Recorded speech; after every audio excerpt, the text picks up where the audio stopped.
Capítulo 11. Próximo à Cidade de Deus. Desfrutando da estrada na terra de Beulá.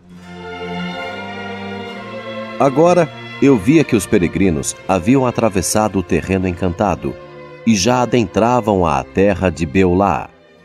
O ar era doce e revigorante. Eles descansaram e deleitaram-se por algum tempo nessa terra.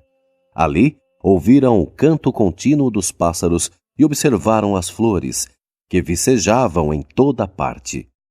Escutaram também a voz da rola sobre a terra. Neste pacífico país, o sol brilha o ano inteiro. Ele fica bem longe do vale da sombra da morte e fora do alcance do gigante desespero. Nessa terra ensolarada, não se pode ter a mais pálida concepção do castelo da dúvida. Dali, os peregrinos puderam avistar a cidade santa. Também encontraram lá alguns dos habitantes da metrópole eternal, porque nessa terra de Beulá, os seres celestiais frequentemente passeiam com os humildes, uma vez que ela fica nos limites do céu. Nessa terra, os votos da noiva e do noivo são renovados. Ali, nada faltou aos peregrinos, pois havia abundância de tudo o que eles desejaram em sua jornada.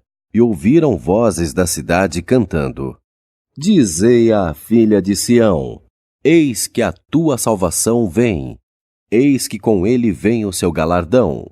E todos os habitantes daquela terra chamavam os peregrinos de povo santo, remidos do Senhor.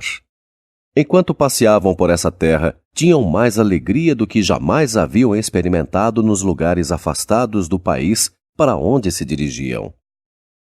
Chegando mais perto, tiveram uma visão mais perfeita da cidade e puderam notar que ela era feita de pérolas e pedras preciosas, e as suas ruas pavimentadas de ouro. Por causa da glória natural da cidade e do reflexo dos raios solares sobre ela, Cristão desejou-a tão profundamente que adoeceu. Esperançoso também sentiu o aperto do dissabor. Assim, ficaram ali durante dias, chorando a dor aguda de seus corações. Se achardes o meu amado, dizei-lhe que adoeço de amor. Receberam, porém, maior graça e foram capazes de prosseguir a caminhada. Conforme se aproximavam mais e mais das portas luminosas, viam pomares, vinhas e lindos jardins, cujos portões abriam-se para a estrada. Eles perguntaram a um jardineiro parado junto a um dos portões: A quem pertencem esses vinhedos e jardins? E ele respondeu: Pertencem ao rei, e foram plantados aqui para o deleite dele e prazer dos peregrinos. Então o jardineiro convidou-os a entrar no vinhedo e a servir-se das uvas deliciosas. Também mostrou-lhes os passeios do rei e os seus caramanchões de descanso. Ali se demoraram e adormeceram. Eles falaram muito em seu sono. Cogitei do porquê, e o jardineiro explicou-me. Admira-se de que os peregrinos falem tanto enquanto dormem? Eles estão felizes. É próprio dessas uvas serem tão doces e agradáveis, que fazem falar os lábios dos que dormem. Reparei, quando eles acordaram, que se preparavam para subir à cidade. Contudo, o reflexo do sol sobre a cidade, que era de ouro puro, resplandecia tanto, eles não podiam fitá-la com os olhos naturais. Tiveram de olhar através de uns óculos feitos para esse propósito. Enquanto prosseguiam, encontraram 2 homens em trajes dourados, cujas faces brilhavam como a luz do sol.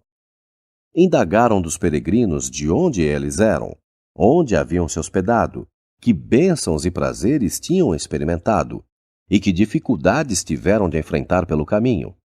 Cristão e Esperançoso relataram as suas experiências.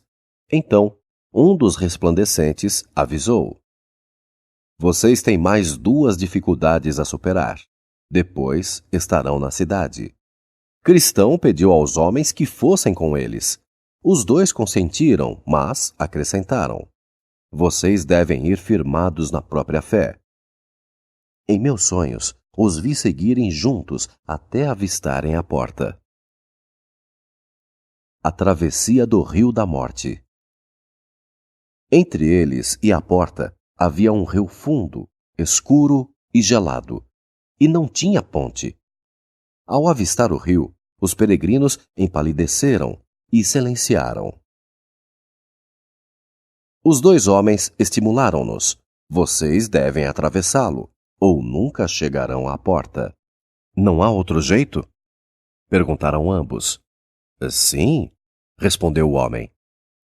Mas desde a fundação do mundo, apenas dois, Enoque e Elias, tiveram permissão de entrar desse outro modo, que a ninguém mais será permitido, até que Cristo venha outra vez. Então, aceitaram o inevitável. Entrando na água, Cristão começou a afundar e gritou ao seu bom amigo esperançoso: Afundo em águas profundas! Os vagalhões correm sobre a minha cabeça! Todas as suas ondas passam sobre mim! Anime-se! Incentivou o esperançoso. Sentiu fundo e é seguro. Ah, meu bom amigo! Lamentou Cristão. As agonias da morte me cercaram e eu nunca verei aquela terra feliz. Grande horror e densas trevas desceram sobre Cristão, de modo a não poder ver o que estava adiante de si, e ele praticamente perdeu os sentidos, ficando sem saber do que se passava à sua volta. Ele não podia se lembrar ou falar coerentemente das boas coisas de que desfrutara em sua peregrinação. Entretanto, as palavras que proferia indicavam o seu grande medo de morrer naquele rio, antes de alcançar a Porta Formosa. Os que se achavam por ali perceberam que ele estava aflito pelos pecados que cometera antes e depois de se tornar um peregrino. Supuseram também, pelas coisas que ele murmurava em seu estupor, que estivesse tendo visões de fantasmas e espíritos maus. Esperançoso, por conseguinte, fazia o que podia para manter a cabeça de seu irmão acima da água. Às vezes, Cristão afundava por um segundo, e então emergia novamente, embora apenas por meia cabeça. Esperançoso tentava consolá-lo. Irmão, estou vendo a porta e vejo os santos aguardando para nos receber. Contudo, Cristão repetia: é a você que eles estão esperando. Você tem sido cheio de esperança desde que o conheci. E você também, replicava esperançoso. Ah, irmão, se eu fosse direito, certamente Cristo Jesus viria agora em meu socorro. Mas por causa dos meus pecados, trouxe-me a essa cilada e abandonou-me.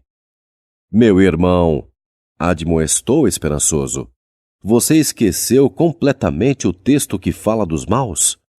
Não há apertos na sua morte, mas firme está a sua força. Não se acham em trabalhos como outra gente, nem são afligidos como outros homens.